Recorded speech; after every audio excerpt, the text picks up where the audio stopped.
नमस्कार साथियों, सर्वा क्लासेज में आप सभी का हार्दिक स्वागत है। कक्षा 12 के विद्यार्थियों के लिए 2026 जो परीक्षा होने वाली है उसके अंदर मुख्य रूप से प्रायोगिक फाइल कैसे बनाएं। अपनी क्लास है भूगोल प्रायोगिक फाइल है, किस प्रकार से तैयार करें, प्रैक्टिकल में 30 में से 30 अंक अपन कैसे प्राप्त करें, उसके लिए आज अपन चैप्टर 4 जो है प्रायोगिक के फाइल के अंदर या प्रायोगिक जो अपनी सिलेबस है उसके अंदर स्थानिक सूचना प्रौद्योगिकी ये अपना चौथा चैप्टर है। तो इसके अंदर हमें फाइल में क्या क्या लिखना है वो अपन देखेंगे।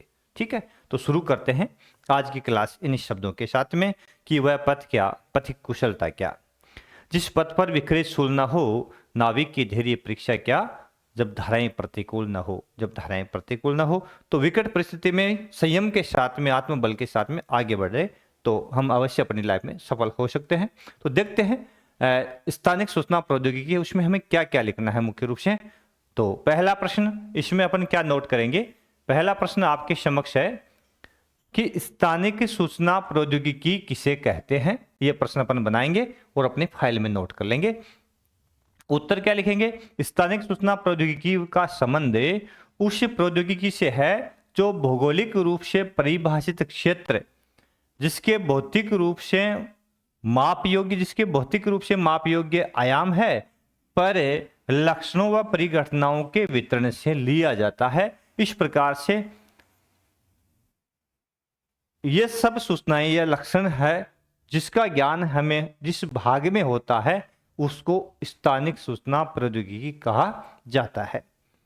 एक प्रश्न ये लिख देंगे। दूसरा प्रश्न यहां पे अपन क्या लिखेंगे, दूसरा लिखेंगे भौगोलिक सूचना तंत्र किसे कहते हैं, GIS, जियोग्राफिकल इंफॉर्मेशन सिस्टम क्या होता है, भौगोलिक सूचना तंत्र किसे कहते हैं। तो इसमें अपन क्या लिखेंगे कि वे अभिकलन प्रणालियां जो स्थानिक आंकड़ों एवं गुणन्यास और उनके संबंध के उद्देश्य के लिए भू संदर्भित सूचना के प्रक्रमण करने, व्यक्तिगत फाइलों में विशिष्ट सूचना का निर्धारण करने, अभिकलनों का क्रियान्वयन करने तथा निर्णय पोषित प्रणालियों आदि क्रियाओं को करने में समर्थ तंत्र जो होता है उसको भौगोलिक सूचना तंत्र कहा जाता है। तो इस प्रकार आसानी से अपन इसका उत्तर है वो लिख सकते हैं। ठीक है, अगला प्रश्न बनता है तीसरा यहां पे कि भौगोलिक सूचना तंत्र के कितने प्रकार है। तो मुख्य रूप से इसके दो प्रकार होते हैं। कितने होते हैं, दो प्रकार। एक होता है स्थानिक आंकड़े और दूसरा है गैर स्थानिक आंकड़े। स्थानिक आंकड़े और गैर स्थानिक आंकड़े। अगला प्रश्न अपन बना लेंगे यहां पे कि स्थानिक आंकड़े किसे कहते हैं। तो स्थानिक आंकड़े किसे कहते हैं, इसमें क्या लिखेंगे कि आंकड़ों के वे रूप जो आमतौर पर मान्य हो वह समुचित रूप से परिभाषित निर्देशांक प्रणाली से ज्यामितीय रूप से पंजीकृत हो, कोडित हो, ताकि उनका भौगोलिक सूचना तंत्र में के आंतरिक सूचनाधार संरचना में भंडारण किया जा सके। ऐसे सूचनाएं होती है, ऐसे आंकड़े होते हैं, ऐसे समुचित निर्देशांक होते हैं, वो सब किस में आते हैं, स्थानिक आंकड़ों में शामिल किए जाते हैं। ठीक है ना, इस प्रकार से इसका उत्तर अपन लिख लेंगे। अगला देखो, अगला प्रश्न यहां क्या बनाएंगे अपन, गैर स्थानिक आंकड़े किसे कहते हैं। सिंपल सी बात है, तो वे आंकड़े जो स्थानिक आंकड़ों का वर्णन करते हैं गैर स्थानिक या गुणन्यास कहलाते हैं, यानी गैर स्थानिक को गुणन्यास भी कहा जाता है। ठीक है, एक ये प्रश्न कर लेंगे। अगला प्रश्न अपन लिख लेंगे आंकड़ा संरचना के प्रकार कौन से है। तो इसमें अपन क्या लिखेंगे, इसके दो प्रकार होते हैं, एक तो सदिश वेक्टर मॉडल, एक चित्र रेखा पुंज या रेस्टर मॉडल। ठीक है, तो इसमें जो सदिश और चित्र रेखा पुंज होती है, इसमें एक तो आंकड़े होते हैं जिसके अंदर इस प्रकार से चौकड़ियों को काउंट करके इस प्रकार के आंकड़े लिखे होते हैं। एक दूसरा होता है जिसके अंदर विभिन्न प्रकार के आंकड़े हैं, उसमें अलग अलग डिब्बे बने होते हैं। तो अलग अलग प्रकार के आंकड़े हैं, डायग्राम पुस्तक में दे रखा है, लेकिन हमें प्रश्न यहाँ पे ये लिखना है आंकड़ा संरचना के प्रकार कौन से है। तो दो है, सदिश वेक्टर प्रणाली या चित्र रेखा पुंज रेस्टर प्रणाली। ठीक है, अगला प्रश्न अपन क्या लिख देंगे, भौगोलिक सूचना तंत्र के प्रमुख लाभ कौन से है। अब भौगोलिक सूचना जीआईएस के लाभ कौन कौन से है, तो लाभों की बात अपन करेंगे तो इसमें देखो पहला है प्रयोक्ता प्रदर्शित स्थानिक लक्षणों के बारे में प्रश्न पूछ सकता है। प्रयोक्ता प्रदर्शित स्थानिक लक्षणों के बारे में प्रश्न पूछ सकता है कि जो भी अपन ने अपनी फाइल में जो लक्षण उसको दिखाते हैं तो उसके बारे में प्रश्न कर सकता है। गुणन्यास को प्रदर्शन और विश्लेषण के लिए निकाल सकता है, ठीक है ना। दूसरा है स्थानिक प्रचालकों का समन्वित सूचनाधार पर अनुप्रयोग कर सूचनाओं के नए समुच्चय उत्पन्न किए जा सकते हैं। ये दो इसके मुख्य लाभ माने जाते हैं। अगला प्रश्न देखो, अगला प्रश्न है भौगोलिक सूचना तंत्र के प्रमुख घटक कौन कौन से हैं। तो जब घटक पूछ ले, है ना, तो इसके दो घटक मुख्य रूप से 5 घटक इसके होते हैं। तो हार्डवेयर, एक सॉफ्टवेयर, आंकड़े, लोग और प्रक्रिया, ठीक है ना। ये 5 घटक मुख्य रूप से इसके माने जाते हैं।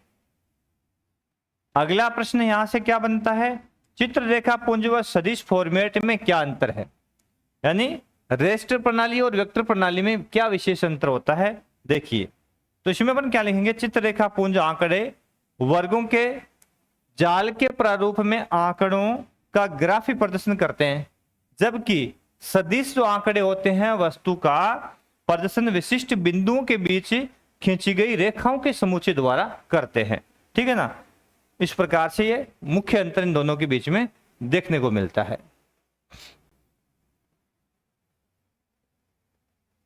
अगला प्रश्न देखो, अगला प्रश्न है कि चित्ररेखा पुंज व सदिश मॉडल में क्या अंतर है। तो अभी बात की अपन ने, आंकड़ा संरचना सरल है किसमें, चित्ररेखा पुंज, और अधिचित्रण सरल व दक्ष है, सुदूर संवेदन प्रतिबिंबों के साथ ये संगत है, स्वयं की कार्य प्रणाली के लिए सरल है और उच्च स्थानिक विचारणशीलता के दक्ष प्रतिनिधित्व का, और उसके बाद में अनेक गुणों के लिए वही ग्रिड सेल इसमें काम में ली जाती है। लेकिन जो सदिश मॉडल होता है, वेक्टर जो प्रणाली होती है, उसमें क्या क्या आता है कि सहत आंकड़ा संरचना होती है, परिपथ जाल विश्लेषण के लिए दक्ष होता है ना, प्रक्षेपण रूपांतरण में दक्ष है, और परिशुद्ध मानचित्र बहिर्वेश के लिए उत्तम माना जाता है। इस प्रकार से अपन सदिश, चित्ररेखापुंज और वेक्टर प्रणाली और रेस्टर प्रणाली जो है उसके बीच में अंतर कर सकते हैं। अगला प्रश्न यहां से बनता है, भौगोलिक सूचनाओं की क्रियाओं का अनुक्रम क्या रहता है। तो भौगोलिक सूचनाओं का अनुक्रम क्या रहता है, सबसे पहले स्थानिक आंकड़ा निवेश करना, इनपुट, गुणन्यास और प्रक्रिया, उसके बाद में आंकड़ों का सत्यापन और संपादन करना, उसके बाद में स्थानिक और गुणन्यास आंकड़ों की संलग्नता, और अंत में स्थानिक आंकड़ों का विश्लेषण।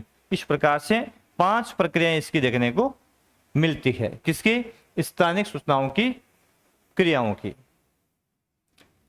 और अगला प्रश्न यहां पे क्या बनता है, भौगोलिक सूचना तंत्र के आंकड़ों के हस्तेन निवेश की कितनी अवस्थाएं हैं।